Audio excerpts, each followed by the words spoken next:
One ridiculous thing, actually, I don't know if it's ridiculous. It might be true. AOC said at South by Southwest over the weekend that the New Deal, the FDR's crowning achieving policy, the New Deal, which for most of my life, progressives and socialists and Democrats have been praising as a great program. The New Deal pulled us out of the Depression. It gave us Social Security, FDIC, and a variety of banking regulations to make banking more stable because, yeah, finances and banking have been rock solid ever since FDR. No problems, no recessions, no crashes or anything whatsoever in the financial and banking industry. Everything's just been A-okay.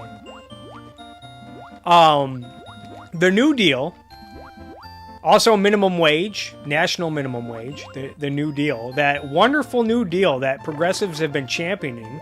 You know, the Facebook page Being Liberal has FDR on its profile page. They love them some FDR.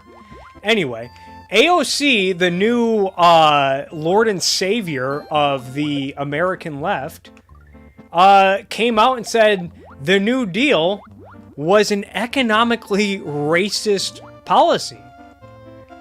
And look, I'm not a defender of the New Deal. I don't like the New Deal. Not my job to play defense for FDR. I don't even know if that's true. It might be true. People, please correct me if I'm wrong. I want Kevin Cruz to maybe do a tweet, the historian Kevin Cruz, who's always going after Dinesh D'Souza and Candace Owens and other knuckleheads on the right wing, always correcting them on their history. I want him to do a little Twitter thread about it, like, hey, was the New Deal a racist program? Because if so, I mean, one of two things is true here. Either AOC is correct, and the New Deal is a racist program, and maybe FDR wasn't this wonderful guy everyone likes to make him out to be, or AOC is wrong, and she's clearly ignorant and does not know her history and economics. But again, I don't like the New Deal, and I don't like AOC, and I don't like FDR, so that's not really a conundrum that I have to correct.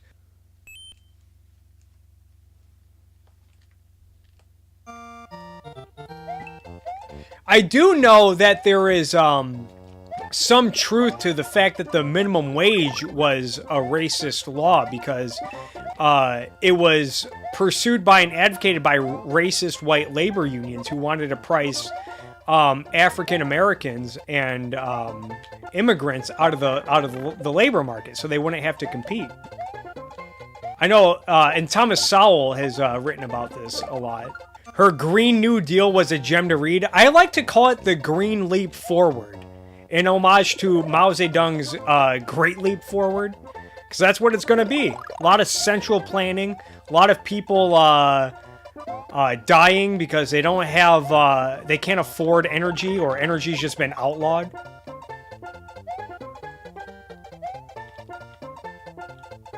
I mean, even if you really think climate change is a problem and that we're in store for hell and fury because of carbon emissions, even if you think that, you have to at least be honest. And why did I fall for that again? I clearly did that last time.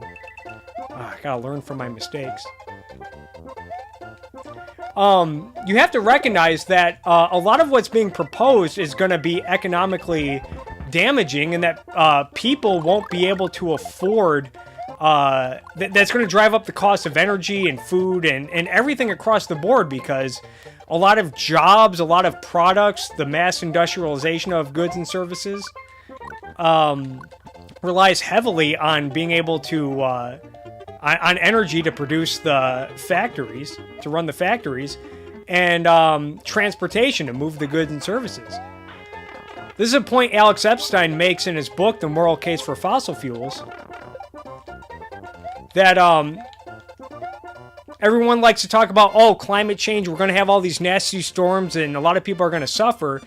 Climate-related deaths are down by over 95% since the 1950s, thanks in large part to fossil fuels. Because if there's a hurricane or a tornado that strikes, if there's a flood, we're able to not only mass produce goods and services at a low cost thanks to the abundance of energy, but we're also able to mobilize them. We're able to mobilize doctors and food and clean water to all these desperate regions.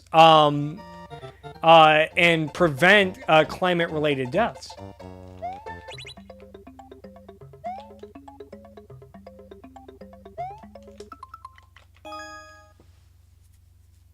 Yeah, as Redneck says, no airplanes, just take the train.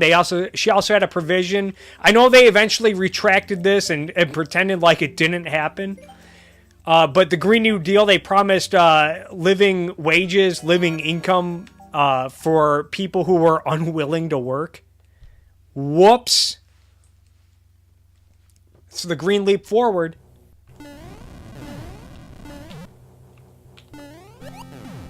And yeah, and there was so much in there. I mean, I've made a lot of videos about the green leap forward.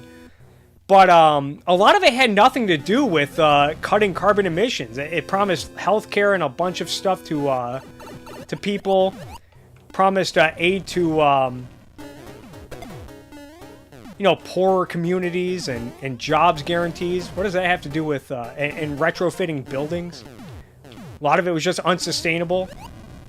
And then when people rightfully mock AOC for her ridiculous program, she gets all butthurt about it. Oh, why don't you come up with a plan? Till you come up with a plan, I'm the boss. How about that? Not even willing to hear out nuclear.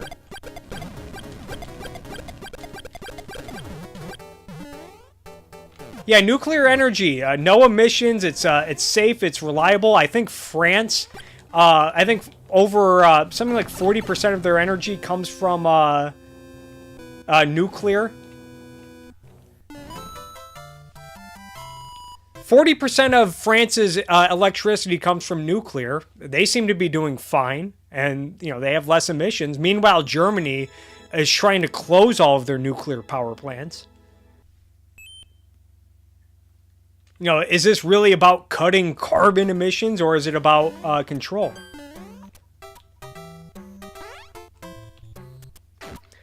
Did 97? Is that what 97% of scientists are saying? Are they saying, yeah, what the solution to this is complete government control over the economy? No more airplanes, just take a train. She wants to do this all in 12 years. So in 13 years, when everyone is still here and climate change hasn't really killed anyone, then of course people will still believe it. That's the I read the 24. It's been a few years, but the 2014 UN report on climate change, the IPCC report.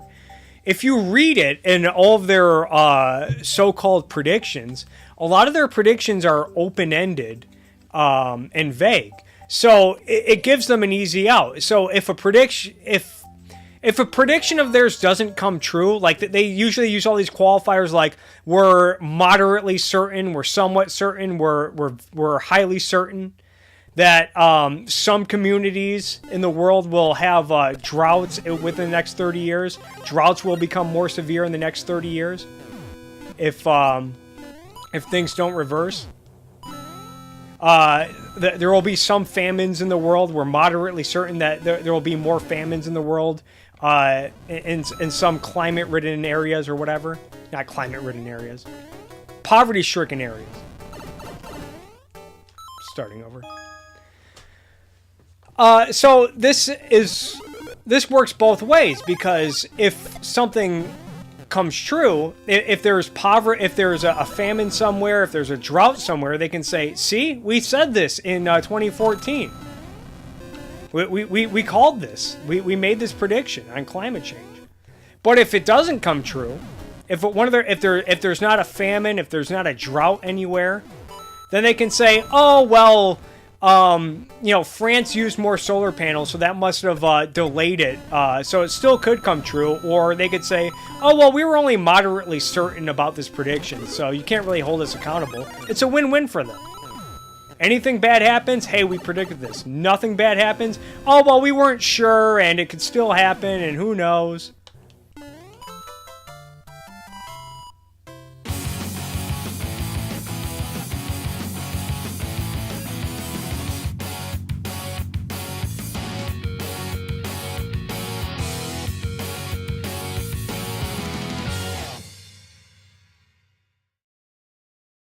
There we go. Oh, you frickin' Goombas. Oh my goodness. Thought I had an easy way out. Like that Rocky song says from Rocky 4. There's no easy way out. Oh, I need out of here. Ah, almost. Almost died.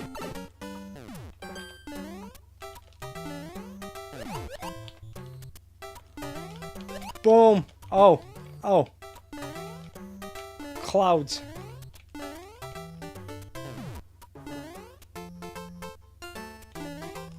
Ah!